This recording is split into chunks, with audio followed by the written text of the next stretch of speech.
Look up tonight. Go outside, find a dark patch of sky, and just look up. The moon is there. It's almost always there, hanging in the black like it was put there for us, which of course it wasn't, but we'll get to that. Most people, when they look at the moon, feel something, a kind of familiarity, a sense that it belongs, that it has always been there exactly as it is, and will always be there exactly as it is, and that the relationship between the Earth and the moon is one of the settled, permanent, reliable things in a universe that is otherwise terrifyingly impermanent. I want to take that feeling away from you tonight, not to be cruel, but because the truth is so much more interesting than the comfort. And I think you came here for the truth. The moon is leaving us. Right now, as I stand here, as you sit there, as the Earth turns beneath us at 1,000 miles an hour, the moon is drifting away at roughly 3.8 centimeters per year. That's about an inch and a half. The width of two of your fingers pressed together every year, gone. Every year, the moon is a little farther away, the Earth is spinning a little more slowly, and the day is a little longer than it was the year before. These are not metaphors. These are not approximations for a popular audience. These are the measured, verified, laser-confirmed facts of our solar system's mechanics, and the story of how we know them and why they are true, and what they imply about time and gravity and the nature of our place in this cosmos is one of the most beautiful and humbling stories in all of science. So let's start at the beginning, not the beginning of the moon, though we'll get there, the beginning of the question itself. Because before you can understand why the moon is moving away, you have to understand what gravity actually does to two bodies that are close to each other. And I find that most people, even people who use the word gravity correctly in conversation every day, don't actually know what gravity does. They know it pulls things together. That's the cartoon version. The real version is stranger and more wonderful. Gravity, in the Newtonian picture we'll start with before we complicate it, is a force between any two masses. Every mass in the universe pulls on every other mass continuously, without pause. The Earth pulls on you, you pull on the Earth. The Earth pulls on the moon, and the moon pulls on the Earth. And because the moon is smaller, it accelerates more. It moves in that enormous circle around us, month after month, because it is perpetually falling toward the Earth and perpetually missing it. That's what an orbit is. Controlled falling. The moon is falling around us and has been for 4.5 billion years. Now, here is the first thing most people get wrong. They think of the moon's gravity as something that primarily affects the moon's path. It doesn't. It primarily affects the Earth. Specifically, it affects the Earth's oceans. You knew that part, tides. Everyone knows about tides. But I would bet that most of you, if pressed, cannot explain precisely how tides work, because the actual mechanism is counterintuitive. And the textbooks are often wrong about it in ways that are quietly embarrassing. Let me be precise. The moon pulls on the Earth, but it does not pull on all parts of the Earth equally, because different parts of the Earth are at different distances from the moon. The side of the Earth facing the moon is closer, so it gets pulled harder. The side facing away is farther, so it gets pulled softer. The center of the Earth is in between. This differential pull, this difference in gravitational force across the diameter of the Earth is what we call a tidal force. And it stretches the Earth and everything on it slightly toward and away from the moon. The solid rock of the Earth actually deforms by about 30 centimeters due to this effect. 30 centimeters of solid rock flexing every day because the moon is pulling on it. Nobody talks about that at dinner. They should. The oceans, being liquid, respond more dramatically. The water on the side facing the moon gets pulled toward it, creating a bulge. But, and here is where the textbooks quietly get it wrong. There is also a bulge on the far side, the side facing away from the moon. That far bulge is often described incorrectly as a centrifugal effect. It is not. It is also a tidal force effect. The center of the Earth is being pulled toward the moon more strongly than the water on the far side, so relative to the Earth's center, the far water is being left behind. It bulges outward, away from the moon, just as the near water bulges toward it. Two bulges diametrically opposite. As the Earth rotates beneath them, you get 2 high tides and 2 low tides per day. That's the real picture. Now stay with me, because this is where it gets strange. Those tidal bulges, those 2 humps of water, are not perfectly aligned with the moon. If the Earth were not rotating, they would point directly at the moon and directly away from it. But the Earth is rotating, and it is rotating faster than the moon orbits. The Earth completes a full rotation in 24 hours. The moon takes 27.5 days to complete one orbit. So the Earth is spinning much faster than the moon moves around it, and because of this, the Earth's rotation carries the tidal bulges forward ahead of the moon in the direction of Earth's rotation. The bulges are not pointing at the moon. They are leading the moon slightly, pulled ahead by friction with the rotating Earth beneath them. Now think about what that means gravitationally. The leading bulge, the one that has been dragged forward, is slightly closer to the moon than it would be if perfectly aligned. So it pulls on the moon with a slightly stronger gravitational force, and it pulls in a forward direction, in the direction of the moon's orbital motion. It is, in effect, accelerating the moon. And the trailing bulge, which has been left behind the moon, it is slightly farther from the moon and pulling backward, decelerating the moon. But because the leading bulge is closer, its pull is stronger. The net effect is a slight, persistent forward gravitational tug on the moon every day, every year, continuously, for billions of years. Now here is where Newtonian mechanics gives you something beautiful and a little eerie. When you give an orbiting body more energy, when you push it forward, it does not speed up in the way you might intuitively expect. It moves to a higher orbit. It moves farther away. This is a fundamental property of orbital mechanics that frustrates every student who first encounters it, because it seems backward. If I push the moon forward, it should go faster, not farther away. But no, orbital speed decreases as orbital radius increases. A planet closer to the sun moves faster than a planet farther away.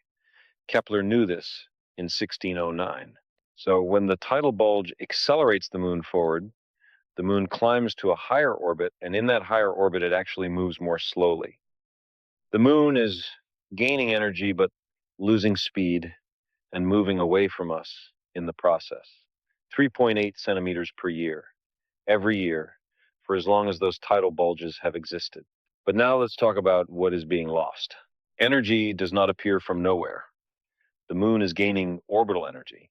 But where is that energy coming from? It is coming from the Earth's rotation. The same gravitational interaction that pushes the moon forward also pulls back on the Earth's tidal bulges, slowing the Earth's spin. Bit by bit, the Earth's rotation is being stolen by the moon. The day is getting longer. Right now, the day is getting longer by about 1.4 milliseconds per century. That sounds trivial, but compound it over 4.5 billion years and you get something remarkable. We can actually check this. We have records. Ancient coral fossils contain daily growth rings. Corals lay down a thin layer of calcium carbonate every day, and Devonian coral fossils, 380 million years old, show somewhere between 385 and 410 growth rings per year, depending on the specimen and the location. The year, of course, hasn't changed. That's determined by the Earth's orbit around the sun, which is a separate system. But the day has changed. If the year was the same length, but there were more days in it, the days were shorter. Shorter days mean faster Earth rotation. Faster Earth rotation means the moon was closer. The math works.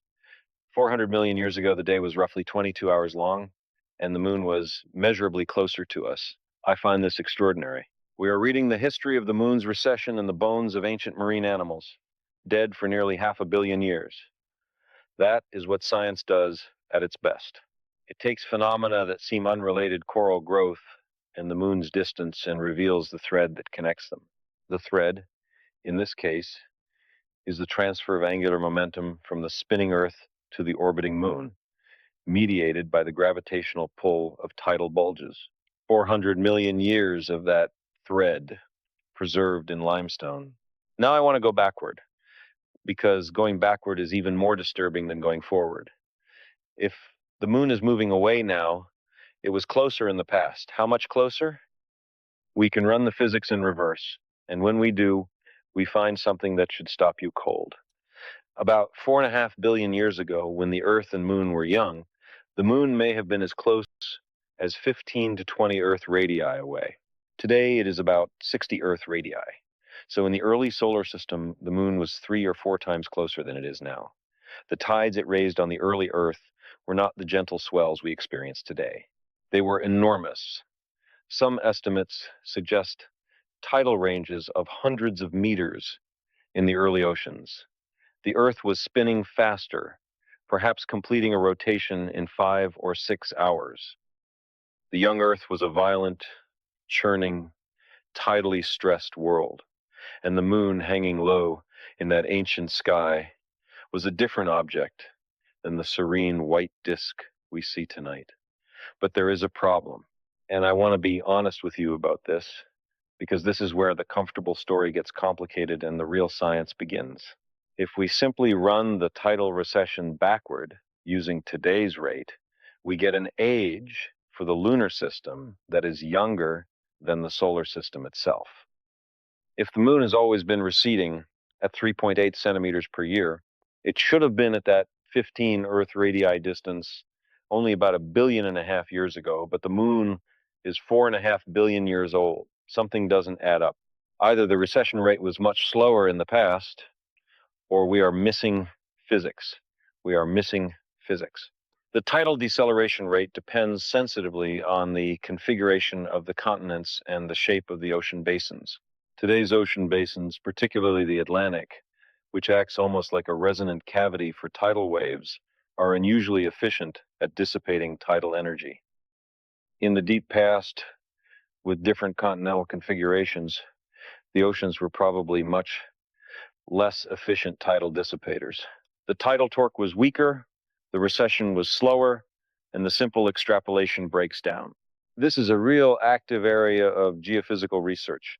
We do not have a perfectly clean, continuous model of the moon's orbital history. What we have are constraints from fossils, from sedimentary rhythmites, from models of past ocean shapes, and those constraints tell us the story is complicated in the details, and even though the fundamental physics is rock solid, I spent a year, this was in the late 1970s, trying to understand why the resonance argument about the Earth-Moon tidal system seemed to give different answers depending on which geological data you used. I got it wrong the first time. I assumed the modern tidal dissipation rate was roughly representative of the ancient rate, and my timescales came out nonsensical. A colleague of mine, a geophysicist named Kurt Lambeck, brilliant man, meticulous, sat me down and explained continental shelf resonance to me in terms I could not argue with. I went back and redid the calculation. The lesson was not about the calculation. The lesson was about the danger of assuming that what you see today represents what always was. The present is not always the key to the past. Sometimes the past was different in ways that matter enormously. Now, here is where I want to push further, because we have not yet asked the most interesting question. We have asked why the moon is moving away. We have answered it. Tidal friction, angular momentum transfer, orbital mechanics. Clean, measurable, verified. But there is a deeper question hiding inside that answer, and I think you are ready for it. What does it mean that the moon is exactly the right distance from the Earth to produce a total solar eclipse? Right now, not 1 billion years ago, not 1 billion years from now, but right now, in the sliver of cosmic time that contains human civilization, the moon is almost exactly the right angular size in the sky to precisely cover the Sunday.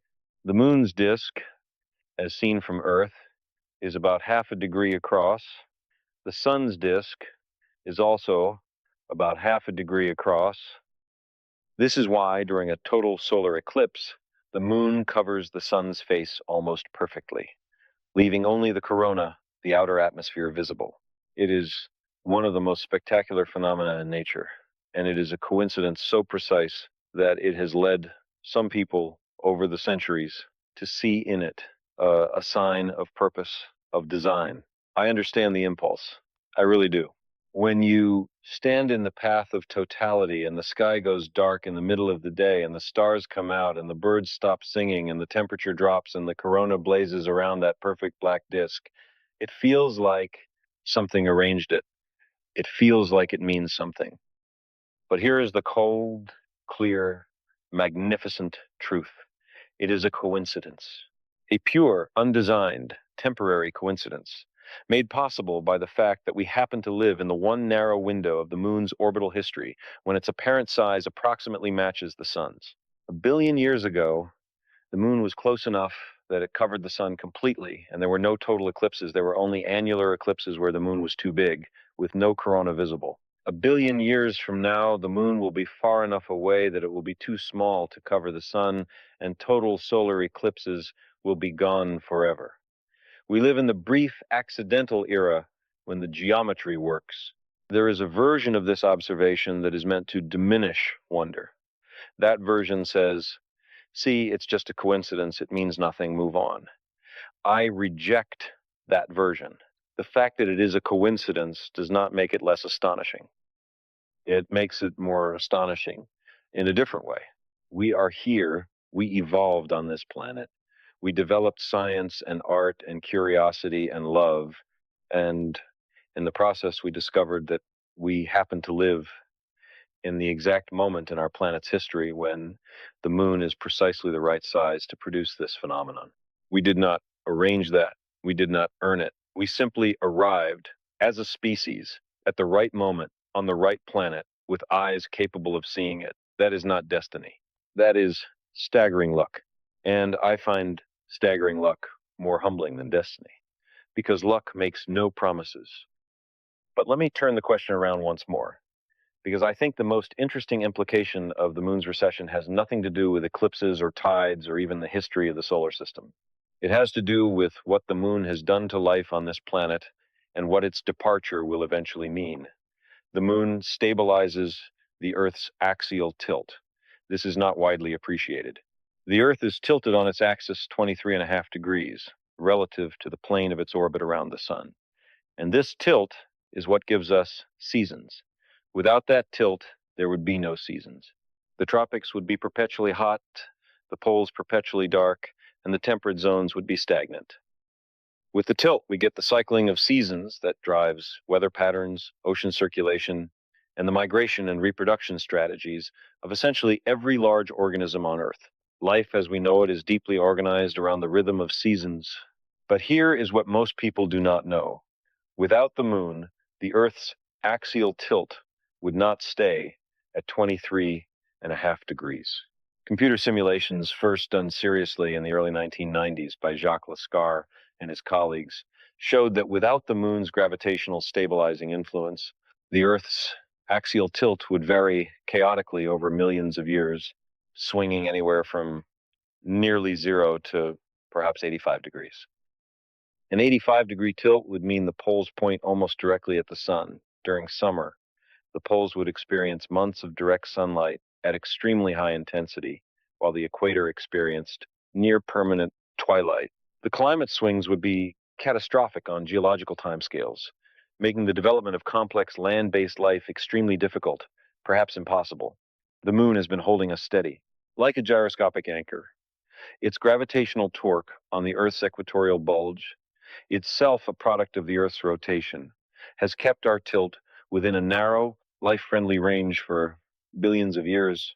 And as the moon recedes, its stabilizing influence weakens very slowly over timescales of hundreds of millions of years.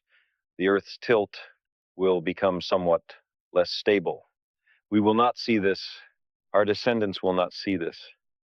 But the planet will feel it eventually in the slow drift of climate on geological timescales. I want to pause here and acknowledge something. When I say the moon stabilizes the Earth, I am aware that this sounds teleological, as if the moon is doing something for us, as if it has a purpose. It doesn't. It is simply a very large rock captured or coalesced from the debris of a giant impact 4.5 billion years ago, doing what gravity tells it to do. The fact that its behavior has been beneficial for the development of life is not a reason for the moon's existence. It is an observation about our existence. We are here asking this question because among all the possible Earths in all the possible configurations. We inhabit one, where the moon happened to be large enough and close enough to do this job. This is the anthropic reality of our situation, and I find it neither comforting nor disturbing. I find it fascinating. Let me tell you something I have been thinking about for a long time, something that does not have a clean answer. The moon's recession gives us a clock, a one-way clock that has been running for 4.5 billion years, powered by the slow theft of the Earth's rotational energy. And that clock tells us something important about the nature of dissipative systems in the universe, systems where energy is transferred, where entropy increases, where irreversibility is baked into the physics. We live in a universe that is fundamentally asymmetric in time. The laws of physics at the microscopic level are almost perfectly time symmetric. You can run the equations backward and they still work. But the world we experience is relentlessly one-directional. Coffee cools, cream mixes, the earth slows, the moon recedes. You cannot unmix the coffee. You cannot unslow the earth. You cannot unrecede the moon, not without putting in more energy than you get back, not without making things worse somewhere else in the universe. This is the second law of thermodynamics. And the moon's recession is one of the most elegant, large-scale demonstrations of it in our solar system. The tidal energy dissipated in the Earth's oceans, the energy stolen from the Earth's rotation goes into heat, tiny amounts of heat spread through the enormous volume of the world's oceans, but heat nonetheless. And heat, in a thermodynamic sense, is disordered energy. It is energy that has been degraded from the ordered mechanical form of a spinning planet into the disordered form of molecular motion. The universe's entropy has increased. The clock has ticked, and it cannot tick backward. I remember, I think it was 1974, a conversation at Caltech with a colleague who was skeptical about whether tidal dissipation could really be as significant as the measurements suggested. He thought the numbers were wrong. He kept asking where the energy was going, as if energy going into oceanic heat was somehow less real than energy going anywhere else. I told him, the universe doesn't care where the energy goes, only that it goes somewhere. The second law doesn't negotiate. He came around eventually. But what I remember from that conversation is the moment I realized that the moon's recession wasn't just a quirk of the Earth-Moon system. It was a textbook example of something deep and universal about how ordered systems degrade over time. Every rotating planet with a large moon is doing this. Every such system is winding down, transferring angular momentum, increasing entropy. It's happening around other stars right now. It is probably one of the most common phenomena in the universe, and we can watch it from our own backyard. Now I want to bring in the laser reflectors, because this is where the story goes from beautiful to verifiable in a way that I find deeply satisfying. During the Apollo missions, Apollo 11, 14, and 15 astronauts placed retroreflector arrays on the lunar surface. These are devices made of corner cube prisms, designed so that any light shining on them is reflected directly back toward its source, regardless of the angle of incidence. Since 1969, observatories around the world have been firing laser pulses at these reflectors and timing the return signal. The round-trip time, measured to nanosecond precision, gives you the distance to the moon accurate to within about a millimeter. A millimeter. We are measuring the distance to an object 384,000 kilometers away to within 1 millimeter. And what do those measurements show? They show the moon moving away at 3.8 centimeters per year, exactly as the tidal theory predicts. Not approximately, not in the right ballpark. Exactly, within measurement uncertainty, as predicted by the physics of tidal friction and angular momentum transfer. This is what verification means in science. You make a prediction from first principles, you devise an experiment capable of testing it, you take the measurements, and either the prediction holds or it doesn't. In this case, it holds. It has held for over 50 years of continuous lunar ranging measurements, but the ranging data have also given us something unexpected, and I want to be honest about where our knowledge is incomplete. The measured recession rate of 3.8 centimeters per year is actually slightly higher than what simple tidal models predict, based on current ocean configurations. The discrepancy is not enormous. We're not talking about a factor of 10, but it is real, and it likely reflects the fact that today's ocean basin geometry, particularly the shape of the Atlantic, is unusually effective at tidal dissipation. If you model the oceans differently, you get a slightly lower rate. The 3.8 centimeters is real. Our ability to explain exactly why it is 3.8 centimeters rather than, say, 3.4 is somewhat less complete. The physics is right. The details of the Earth's interior and ocean response are still being refined. I tell you this not to undermine confidence in the science. The fundamentals are solid, but because I want you to understand how science actually works. It is not a monolithic structure of perfect certainties. It is a living process of measurement and explanation and refinement, where the broad outlines are often clear long before the details are settled. We knew the moon was receding before we could measure it. We measured it before we could explain the exact rate. We explained the broad rate before we fully understood the detailed contribution of every ocean basin and continental shelf. Each layer of understanding rests on the last, and the current frontier is always somewhere in the details. Let me ask you something, and I want you to actually think about it rather than just accepting my answer. If the Earth's rotation is slowing down, and it is, measurably, and if this is because the moon is stealing angular momentum from the Earth, and it is the roles, then is the total angular momentum of the Earth-Moon system changing? No, it is not. This is the conservation of angular momentum. The angular momentum lost by the Earth's spin is exactly gained by the moon's orbit. The total angular momentum of the system is conserved. What changes is not the total amount, but the way it is distributed. The Earth's spin angular momentum decreases. The moon's orbital angular momentum increases. The sum stays constant. The energy, however, does not stay constant. Tidal friction converts some of the system's mechanical energy into heat, so the total mechanical energy decreases while the total angular momentum stays fixed. This is why the moon moves to a higher orbit even as the system loses energy. A higher orbit actually has lower kinetic energy but higher potential energy, and the potential energy gain exceeds the kinetic energy loss. The tidal dissipation pays the difference. This interplay between energy and angular momentum conservation, one conserved perfectly, one degraded by friction, is not unique to the Earth-Moon system.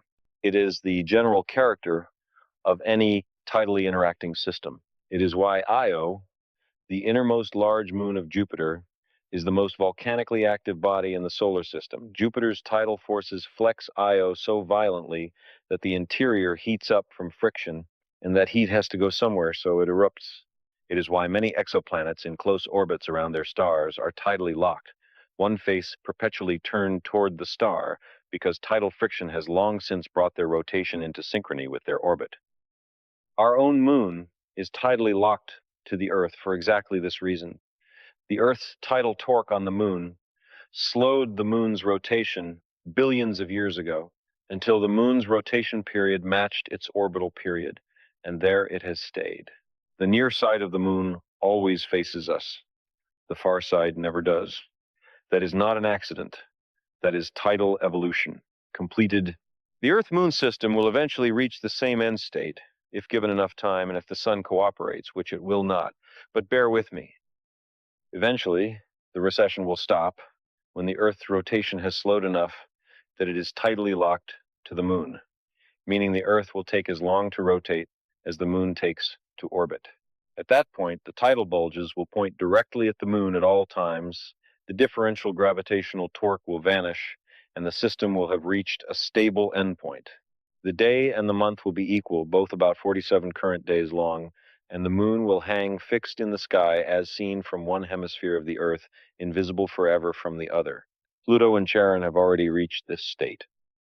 They are mutually tidally locked, each keeping the same face toward the other in a gravitational embrace that will last until the sun dies.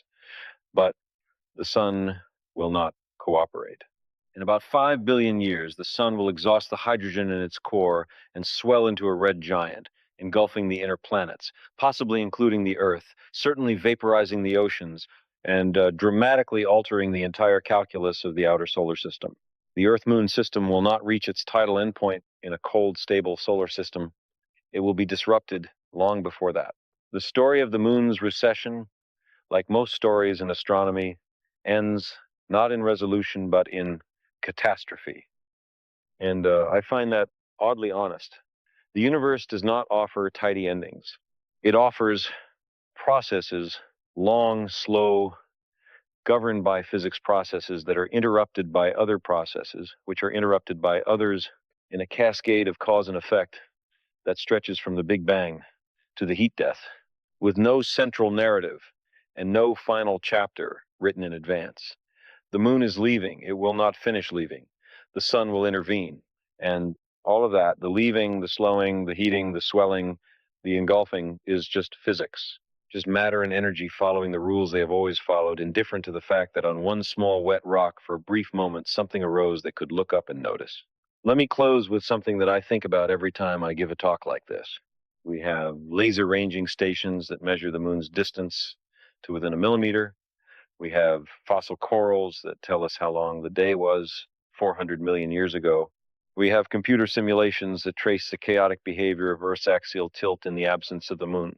We have spacecraft that have mapped the moon's surface in higher resolution than most of us have seen our own neighborhoods. We have seismometers on the moon's surface that told us about its interior before those seismometers stopped working. We know the composition of the moon's rocks, the thickness of its crust, the history of its volcanic activity, the pattern of its craters, the slow gardening of its surface by micrometeorite impacts over billions of years. We know all of this. And yet, we do not know with certainty the exact sequence of events that formed the moon in the first place.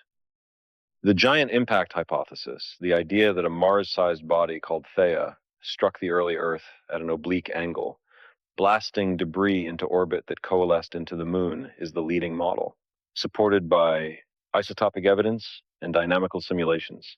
But the details of that impact are still debated. How big was Theia exactly? What angle did it strike? How much of the moon's material came from Theia versus the early Earth? The isotopic similarity between Earth and moon rocks is surprisingly high, higher than many impact models naturally produce. And explaining that similarity without giving up the other evidence for the impact is an active area of research. We also do not know whether the tidal recession rate has been more or less continuous over geological time, or whether there have been episodes of rapid change when particular continental configurations created especially efficient or inefficient tidal dissipation. Some geologists argue for a slow, irregular history with episodes of near stasis. Others argue for something closer to monotonic recession. The data constrain the possibilities but do not fully resolve the debate. And most fundamentally, we do not know whether there are other planets in the galaxy with large moons like ours, and whether those moons have had the same stabilizing effect on their planet's axial tilts, and whether that stabilization is a necessary condition for the emergence of complex life. This is not an idle philosophical question. It is a question about the frequency of inhabited worlds in the universe, about whether what happened here is common or rare, about whether the moon's presence in our sky is an ordinary feature of life-bearing planets or an extraordinary accident that made everything possible. We do not know. We are just beginning to develop the tools to find out. So here is what I want to leave you with, and I am not going to soften it. The moon is leaving. At 3.8 centimeters per year, on its way to an orbit it will never fully reach, slowing the Earth as it goes, extending the day, weakening its stabilizing grip on our axial tilt, diminishing the spectacle of the total solar eclipse. Doing all of this through the simple, inescapable mechanism of tidal friction and angular momentum transfer. This is a fact about our world as fundamental as any fact in geology or astronomy. It is not a curiosity. It is not a footnote. It is the signature of gravity written in the rotation of the Earth and the orbit of the Moon, and it has been written continuously for 4.5 billion years. The question that should stay with you, the one that genuinely does not have a comfortable answer, is this. What does it mean that we happen to exist in the window of time when we can figure this out? We have instruments sensitive enough to measure the millimeter per month drift of the Moon. We have fossils old enough to tell us what the day was like 400 million years ago.